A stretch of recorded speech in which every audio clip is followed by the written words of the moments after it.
Hi friends, welcome back my channel. ನಾನಿವತ್ತು ಚಿಕ್ಕ ಮಕ್ಕಳಿಗೋಸ್ಕರನೇ ಈ ವಿಡಿಯೋ ಮಾಡ್ತಾ ಇದ್ದೀನಿ. ಚಿಕ್ಕ ಮಕ್ಕಳಿಗೆ ಈಸಿಯಾಗಿ ಪೈಂಟಿಂಗ್ ಮಾಡೋದ್ರಲ್ಲಿ ತುಂಬ ಇಂಟ್ರೆಸ್ಟ್ ಇರುತ್ತೆ. ಸೊ ತುಂಬ ಈಸಿಯಾಗಿ ಯಾವ ರೀತಿ ಪೈಂಟ್ ಮಾಡೋದು ಅಂತ ನಿಮ್ಮ ಜೊತೆ ಶೇರ್ ಮಾಡ್ಕೊತೀನಿ, ಬನ್ನಿ. ಮೊದಲಿಗೆ ನಾನು ಚಿಕ್ಕ ಪೈಂಟ್ಗಳನ್ನೇ ತೊಗೊಂಡಿದ್ದೀನಿ. ಅದನ್ನು ಹಾಕ್ಕೊಂಡು ಈಗ ವೈಟಿಗೆ ಒಂದು ಸ್ವಲ್ಪ ವೈಟು ಮತ್ತು ಒಂದು ಸ್ವಲ್ಪ ನೆವಿ ಬ್ಲೂನ ತೊಗೊಂಡು ಅದನ್ನು ಚೆನ್ನಾಗಿ 4 ಡಾಟ್ಸ್ ಇಟ್ಬಿಟ್ಟು, ನಾನಿಲ್ಲಿ ಯಾವ ರೀತಿ ವಿಡಿಯೋದಲ್ಲಿ ತೋರಿಸಿದ್ದೀನಿ ಆ ಥರ ಹಾಕ್ಕೊಂಡು ಅದನ್ನು ಚೆನ್ನಾಗಿ ಬ್ರಷಲ್ಲಿ ಕೂಡ ಮಾಡ್ಬೋದು, ಇಲ್ಲಾಂದರೆ ನಾವು ಕೈಯಲ್ಲಿ ಕೂಡ ಮಾಡ್ಬೋದು. ಮಕ್ಕಳಾದರೆ ಕೈಯಲ್ಲೂ ಕೂಡ ಕ್ಲೀನಾಗಿ ಈ ಥರ ಮಾಡ್ಕೊಬೋದು. ನಾನು ಬ್ರಷಲ್ಲೂ ತೋರಿಸಿದ್ದೀನಿ ಮತ್ತು ಕೈಯಲ್ಲೂ ಕೂಡ ಕ್ಲೀನಾಗಿ ಅದನ್ನು ಯಾವ ರೀತಿ ಮಾಡೋದು ಅಂತ ನಿಮ್ಮ ಜೊತೆ ಶೇರ್ ಮಾಡ್ಕೊತೀನಿ, ಬನ್ನಿ. ಮೊದಲಿಗೆ ರೌಂಡ್ ಸರ್ಕಲ್ ರೀತಿ ಅದನ್ನು ನಾವು ಪೈಂಟ್ನ ನೆವಿ ಬ್ಲೂನ ಸರ್ಕಲ್ ರೀತಿ ಅದನ್ನು ಎಲ್ಲ ಕಡೆನೂ ಕ್ಲೀನಾಗಿ ಅದನ್ನು ಸ್ಪ್ರೆಡ್ ಮಾಡಬೇಕು. ಆಮೇಲೆ ನಾನಿಲ್ಲಿ ಬ್ಲ್ಯಾಕ್ನ ತೊಗೊಂಡಿದ್ದೀನಿ. ಬ್ಲ್ಯಾಕ್ ಕಲರ್ನ ಸೈಡಿಗೆ ಬಾರ್ಡರ್ ರೀತಿ ಅದನ್ನು ಆ ಥೀಮಲ್ಲಿ ಕೂಡ ಆ ಥರ ಪೈಂಟ್ ಮಾಡೋಕ್ಕೆ ನಾನು ತೊಗೊಂಡಿದ್ದೀನಿ. ಇದು ಮಕ್ಕಳಿಗೆ ಮಾಡ್ತಿರೋದ್ರಿಂದ ತುಂಬ ಸಿಂಪಲ್ಲಾಗಿ ತುಂಬ ಚೆನ್ನಾಗಿ ಕಾಣಿಸ್ಬೇಕು ಅಂತ ನಾನು ಈ ರೀತಿ ಬಾರ್ಡರ್ ಟೈಪ್ ಹಾಕಿದ್ದೀನಿ. ಇಲ್ಲಾಂದರೆ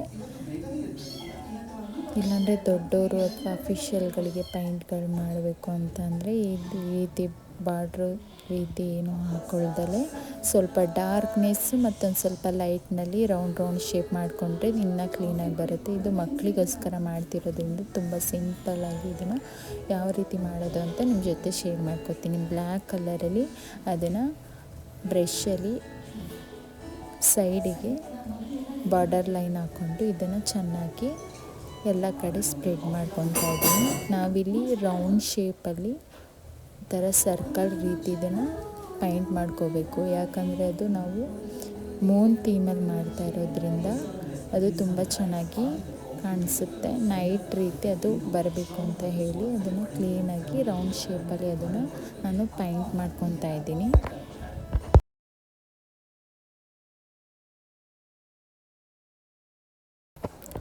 ಪೈಂಟ್ ಎಲ್ಲ ಆದಮೇಲೆ ನಾನಿಲ್ಲಿ ವೈಟ್ ಕಲರ್ ತೊಗೊಂಡು ಮೂನ್ ಮಧ್ಯದಲ್ಲಿ ನಾವು ಏನೇನು ಸರ್ಕಲ್ ಮಾಡ್ಕೊಂಡು ಅದನ್ನು ಮತ್ತೆ ಬ್ಲ್ಯಾಕಲ್ಲೆಲ್ಲ ಹಾಕಾದ್ಮೇಲೆ ಮತ್ತೆ ನಾನೊಂದು ಸ್ವಲ್ಪ ಲೈನ್ ರೀತಿ ರೌಂಡ್ ಶೇಪಾಗಿ ಮಾಡ್ಕೊತಾ ಇದ್ದೀನಿ. ನಾನಿಲ್ಲಿ ವಿಡಿಯೋದಲ್ಲಿ ಯಾವ ರೀತಿ ತೋರಿಸ್ತಾ ಇದ್ದೀನಿ ಯಾವ ರೀತಿ ಮಾಡಿದ್ರೆ ತುಂಬ ಈಸಿಯಾಗಿ ಮಾಡ್ಕೊಬೋದು.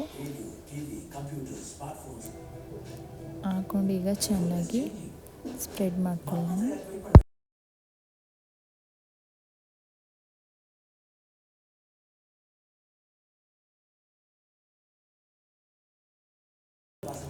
ನೆಕ್ಸ್ಟ್ ಸೆಂಟ್ರಲ್ಲಿ ನಾನು ವೈಟ್ ಕಲರ್ ಪೈಂಟ್ ತಗೊಂಡು ರೌಂಡ್ ಶೇಪಲ್ಲಿ ಅದನ್ನು ಕ್ಲೀನಾಗಿ ಸರ್ಕಲ್ ರೀತಿ ಅದನ್ನು ಬಿಡಿಸ್ಕೊತಾ ಇದ್ದೀನಿ. ಇಲ್ಲ ಮಕ್ಕಳಿಗೆ ರೌಂಡ್ ಶೇಪ್ ಬರಲ್ಲ ಅಂತ ಅಂದರೆ ನೀವು ಒಂದು ಬಾಟಲ್ ಕ್ಯಾಪ್ ಇರುತ್ತಲ್ಲ ಅದರಲ್ಲಿ ರೌಂಡ್ ಥರ ಹಾಕ್ಕೊಂಡು ಅದಕ್ಕೆ ಫಿಲ್ಲಪ್ ಮಾಡ್ಬೋದು. ನನ್ನ ಕೈಯಲ್ಲೇ ಇದನ್ನು ಚೆನ್ನಾಗಿ ರೌಂಡ್ ಶೇಪಲ್ಲಿ ಮಾಡ್ಕೊತಾ ಇದ್ದೀನಿ. ಈಗ ಎಲ್ಲ ಇಡೀ ಕಲರ್ಸಿಗೆಲ್ಲ ನಾನು ಮೇಲ್ಗಡೆ ಯಾವ ರೀತಿ ಮಾಡಿದ್ದೀನಿ ಅದೇ ರೀತಿ ಈ ಥರ ಮಾಡ್ಕೊತಾ ಇದ್ದೀನಿ.